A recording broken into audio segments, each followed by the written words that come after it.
मैं फरीदा, आप देख रहे हैं समाज की खबरें हिंदी टीवी न्यूज़। आइए देखते हैं आज की बड़ी खबरें। हेलो फ्रेंड्स, मैं हूं समीर और आप देख रहे हैं समाज की खबरें हिंदी टीवी न्यूज़। इस वक्त हम हैं मालवनी मलाड वेस्ट आजमी नगर में। यहाँ के शिवसेना पार्टी के जो शाखा अध्यक्ष हैं अमीरुद्दीन जी, उनसे हम बातचीत करेंगे कि मालवनी में कल काफ़ी बड़े लेवल पर जलसा रहा। एमआईएम पार्टी का असदुद्दीन अवैसी आए, अकबरुद्दीन भी आने वाले थे लेकिन किसी वजह से नहीं आ पाए। उसमें कई बातें कही गई शिवसेना के बारे में, एक नाथ शिंदे के बारे में, जो टीम अभी अलग हुई, दो गुट बन गए। एक नाथ शिंदे जी का किस तरह से क्या क्या हुआ, सब उसके बारे में एक्सप्लेन किया गया। उसके अलावा शरद पवार जी के बारे में बताया गया, देवेंद्र फडणवीस के बारे में बताया गया।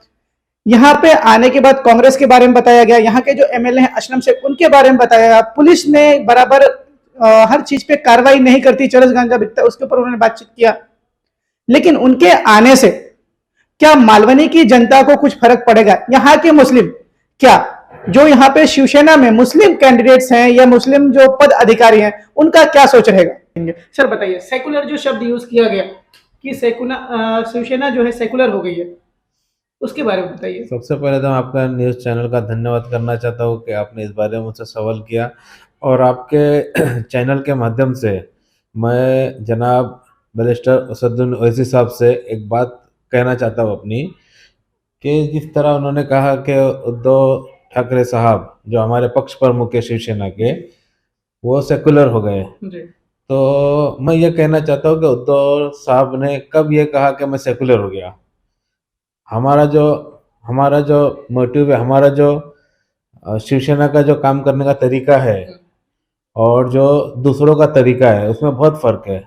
जैसे कि जिस तरह हम काम करते हैं, हमारे साहब जब सीएम बने, हमारे महाराष्ट्र स्टेट के जब राजा बने, तो उन्होंने अपनी सारी प्रजा को एक जैसा चलाया, एक समझ के चलाया। हम भेदभाव वाली राजनीति नहीं करते। अब ओवैसी साहब का कहना है कि उद्धव साहब सेकुलर हो गए। कौन से मुसलमान ने उद्धव साहब को वोट दिया जिस वजह से वो सेकुलर हो गए? किसी ने तो वोट नहीं दिया। किसी मुसलमान ने वोट देके उनको सीएम नहीं बनाया जो सेकुलर हो गए। उनका हिंदुत्व जो है वो ओरिजिनल हिंदुत्व है। जो दूसरे हैं वो हिंदुत्व का नाम लेके, हिंदुत्व का चोला ओढ़ के वो गलत काम करते हैं। लोगों को मार पीट करना, धमकाना, डराना, वो काम करते हैं। वो काम हम नहीं करते। हमारा जो हिंदुत्व है वो राम राज्य वाला हिंदुत्व है। जैसे कि कल असदुद्दीन ओवैसी साहब आए, मालवनी में इतना बड़ा जलसा था, काफी बड़ा ग्राउंड था, पूरा भरा हुआ था। इससे आपको क्या लगता है कि मालवनी मलाड की जो जनता है, क्या एमआईएम की तरफ झुकेगी या अभी भी कांग्रेस के साथ या शिवसेना के साथ रहेगी? असदुद्दीन ओवैसी कहाँ ज्यादा झुकाव जाएगा लोगों का? असदुद्दीन ओवैसी साहब महाराष्ट्र आए, मालवनी आए, मलाड आए, हम उनका इस्तकबाल करते हैं। वो और यहाँ पर आए और अपनी राजनीति करे, लेकिन किसी दूसरी राजनीति पार्टी के ऊपर गलत टिप्पणी ना करे। वो पहले उस चीज़ की जानकारी ले ले, जानकारी लेने के बाद वो उस चीज़ पे बोले। और रही बात मुस्लिम वोट किस तरफ जाएंगे, वो आने वाले इलेक्शन बता देंगे मुस्लिम वोट किस तरफ जाएंगे। सुनामी की तरह मुसलमान इस बार वोट उद्धव साहब को देने वाले हैं। ये आप अपने चैनल में रिकॉर्ड करके रख दीजिए मेरी बात। मैं एक मुसलमान हूँ, इसी जगह का रहने वाला हूँ, यहीं पैदा हुआ, यहीं पे लोगों के साथ मेरा उठना बैठना है, और जितने मुसलमान लोग हैं उनसे मेरा बराबर कांटेक्ट है, सभी से मेरी बातचीत होती है। इस बार जो वोट, मुस्लिम वोट्स, खास करके मुस्लिम वोट जो उद्धव साहब की तरफ सुनामी की तरह, सुनामी की लाट की तरह आई है, वो आप इस चीज़ को रिकॉर्ड करके रख लीजिएगा। सर दूसरा और एक सवाल, मालवनी के ऊपर वो लोग ने पुलिस डिपार्टमेंट के ऊपर आरोप लगाया कि चरस गांजा यहाँ जरूरत से ज्यादा बढ़ता जा रहा है, कम नहीं हो रहा है चरस गांजा बिकना, नशा बढ़ता रहा है। इसके बारे में क्या कहना चाहिए? क्या वाकई में हुआ ऐसा? आप यहाँ लोकल हो, आप बता सकते हो ज्यादा, वो तो बाहर से आए थे। देखिए, जो नशे का जो बात है किसी हद तक सही है, उसको मैं भी एग्री करता हूँ। कहीं ना कहीं उस चीज़ पे पुलिस को कड़ी कार्रवाई कर रही है पुलिस, लेकिन मेरी राय है कि पुलिस को और कड़ी कार्रवाई करना चाहिए। यहाँ पे लोगों के नाम से सबको पता है कि कहाँ कहाँ चरस बिक रहा है, गांजा बिक रहा है और दूसरे नशे के ड्रग्स वगैरह बिक रहे हैं।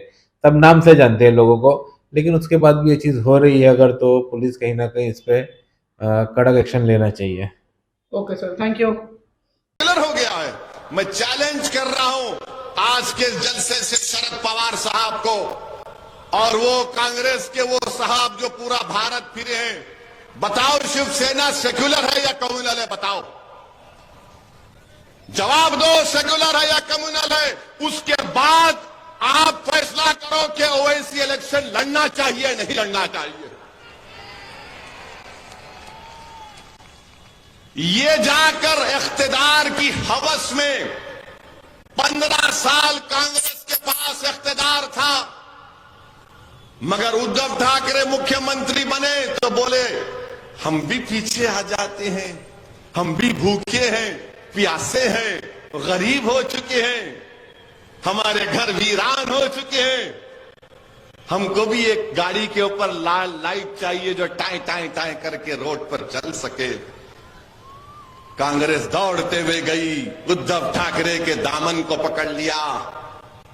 राष्ट्रवादी कांग्रेस ने कहा, जब राष्ट्रवादी कांग्रेस तो सुबह कितने 8 बजे 6 बजे सुबह 6 बजे उठ के अजीत पवार और देवेंद्र फडणवीस दोनों सगे भाई बन गए।